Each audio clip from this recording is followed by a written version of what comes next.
Hi, Mom. I know you're over there. Hi. Thank you for that introduction, and thank you, the Welcome Conference, for inviting me here. It's really a big honor. I've been asked to speak today on the theme of restoration in the context of the Me Too movement.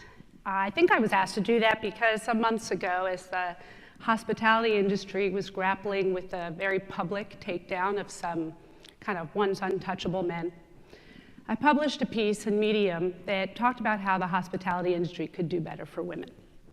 Now, I should say I don't work in the hospitality industry, but I used to, I did. I helped to open Gramercy Tavern back in 1994, and I put myself through grad school, through film school at NYU as a captain there. So I did get my hands a little dirty in it, and over the years I've been writing about it, usually under my pseudonym, Tom Colicchio.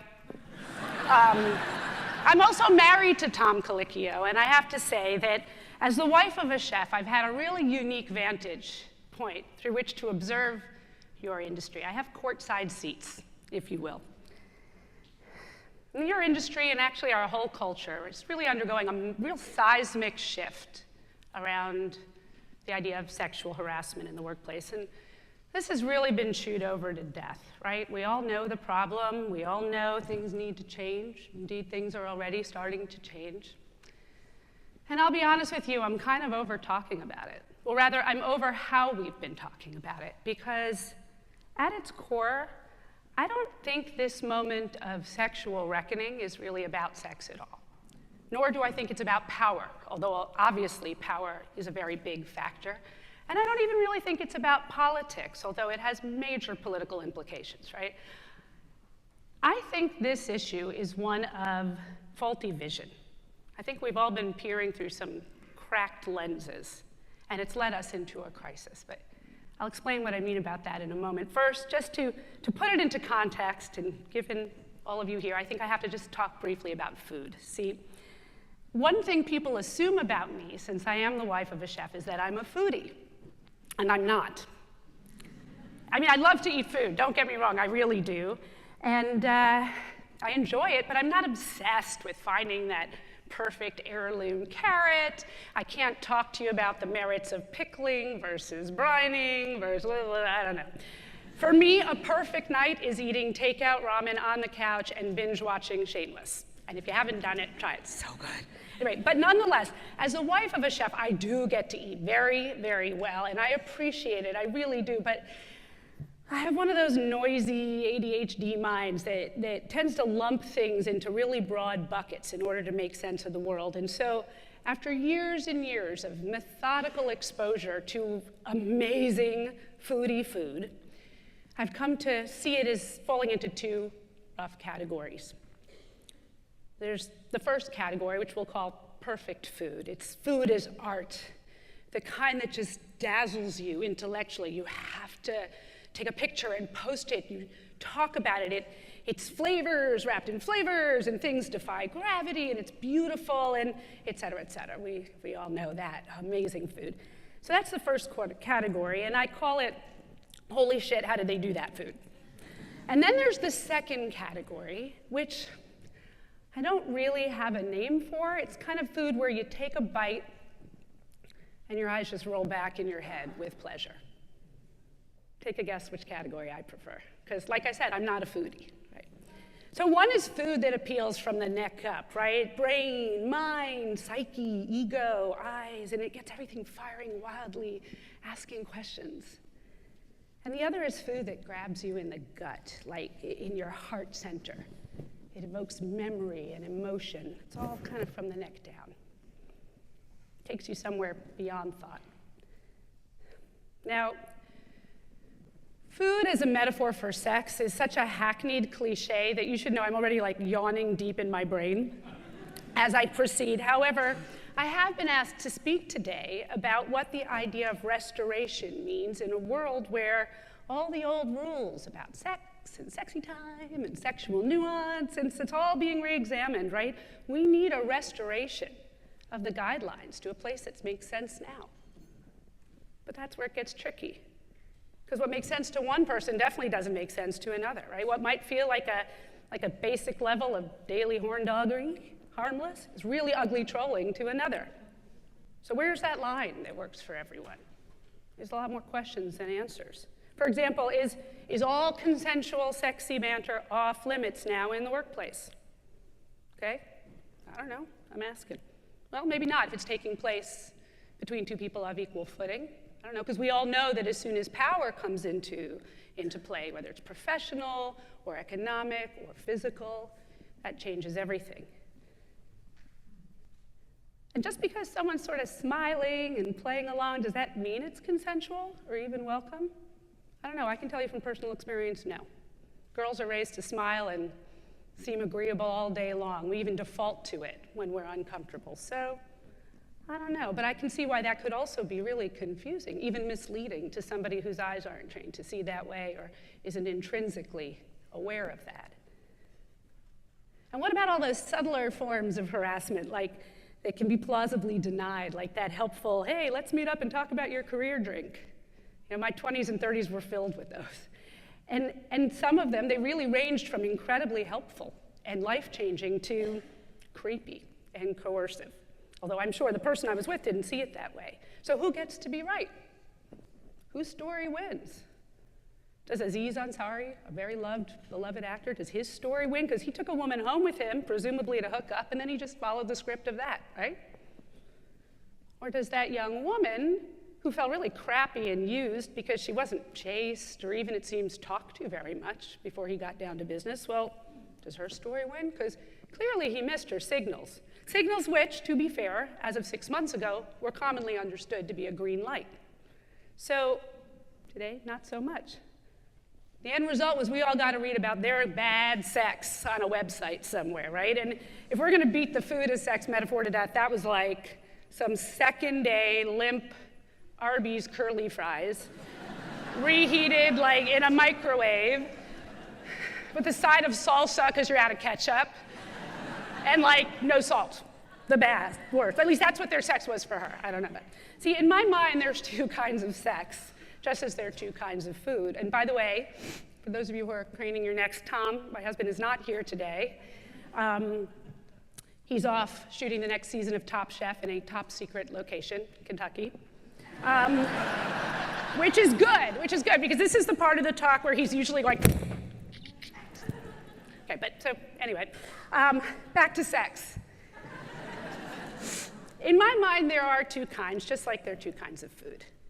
The kind where you're thinking, I mean, yeah, you're doing stuff, but you're thinking the entire time. You're processing, you're calculating, you're comparing, you're wondering, do I look fat from that angle? Does it feel good to him? Does she think this works?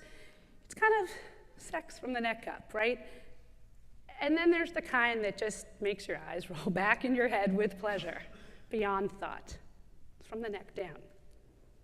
I mean, sure, all sex is a little bit transactional by nature, right? I'm going to do this for you, and you're going to do that for me. But our vocabulary somehow reinforces that, I think.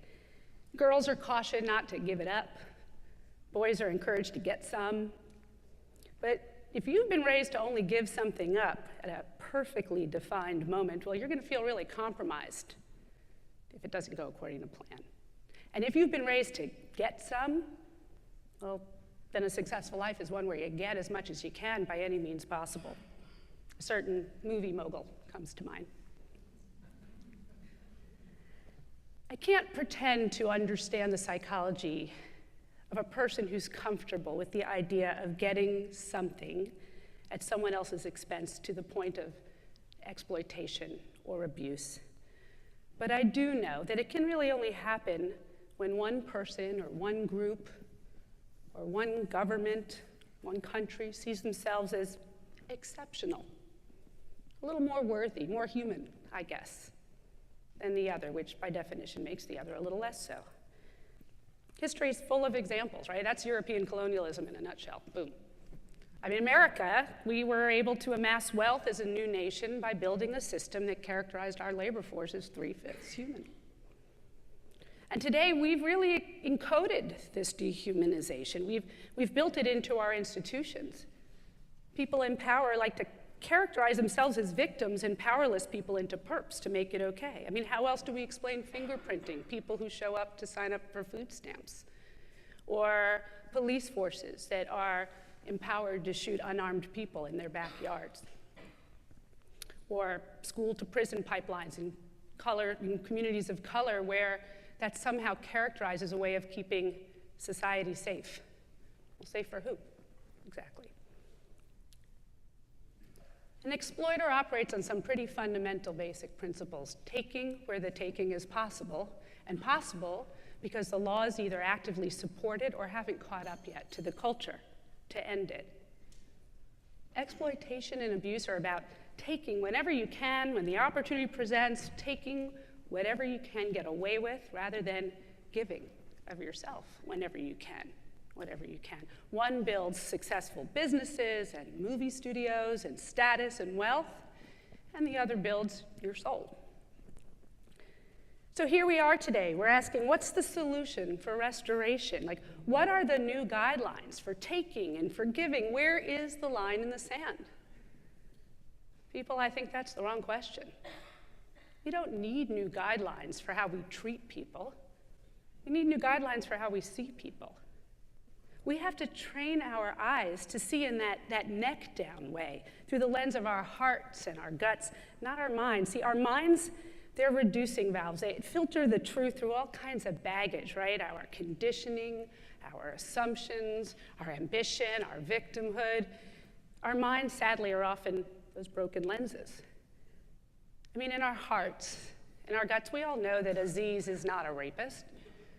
But we should also know that that young woman isn't just a vagina because she went home with him.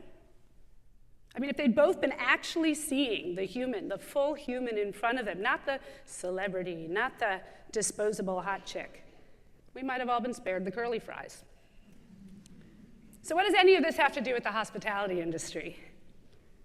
The hospitality of restaurants and hotels is also, by definition, it's pretty transactional. For an agreed upon sum, I'm going to extend a service or my craft to you, and you're going to consume it and enjoy it and hopefully Instagram about it so other people do the same. And you guys put a lot of thought, careful consideration, energy into this. You use data to help understand people as ever narrower categories in order to better serve them. Sure, there's those people out there will tell you that service, it's about a higher calling, people who love to serve, et cetera, et cetera. You know, I don't buy it, sorry. I don't think anyone's born servile with a desire to serve. I think people are born with a desire to distinguish themselves as good at something, and for some people, that's service, and that's great.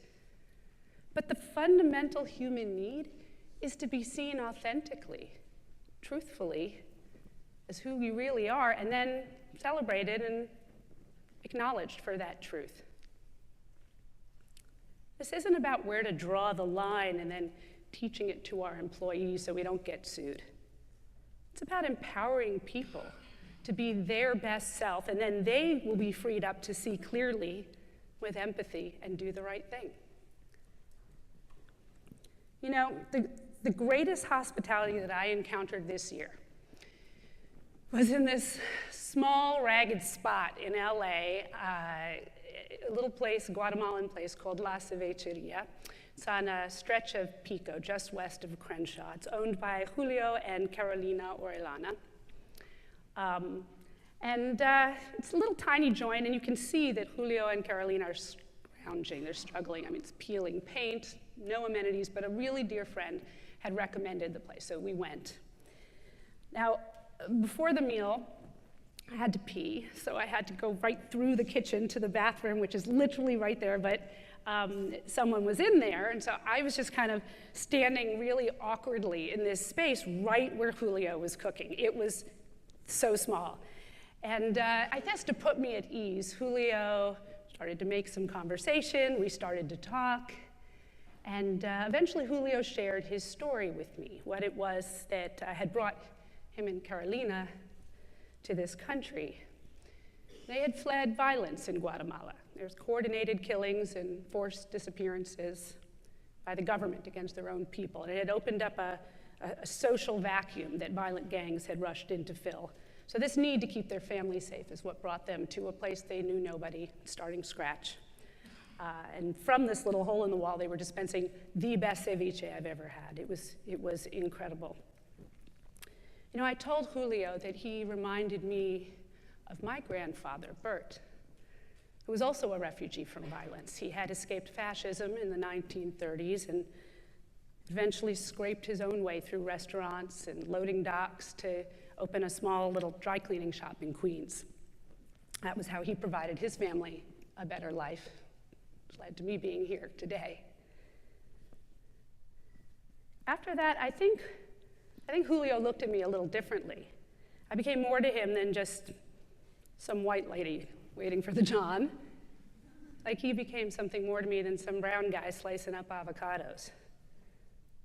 The food was great, but the experience was greater. We connected. Julio and I recognized ourselves in each other, and there it is, folks, that's the heart of it. There is no other. There's only humans, imperfect, nuanced, with stories that are funny and sad and ongoing, just humans brushing up against each other all day long. So, as someone who has been on both sides of the table, I'd like to offer a template for navigating this moment in which restoration and healing is so key to our progress, not just for hospitality, but for our nation. Stop before doing one other thing and see the person in front of you simply as human, not as a guest, not as a customer, not as a client, not as a conquest or a hookup, not as a career opportunity, not as a Democrat, not as a Republican, not as a woman, not as a man, just as a person. Take a moment, take them in. What are they going through? Don't get caught up in whatever facade they're invested in projecting. Just notice that they're invested in projecting it and ask yourself why. See if you can relate. Chances are, if you are willing to take a moment and observe them through the lens of your gut and your heart from the neck down, you're going to see another human being just like you. And then take it from there. Voila, hospitality. Thank you.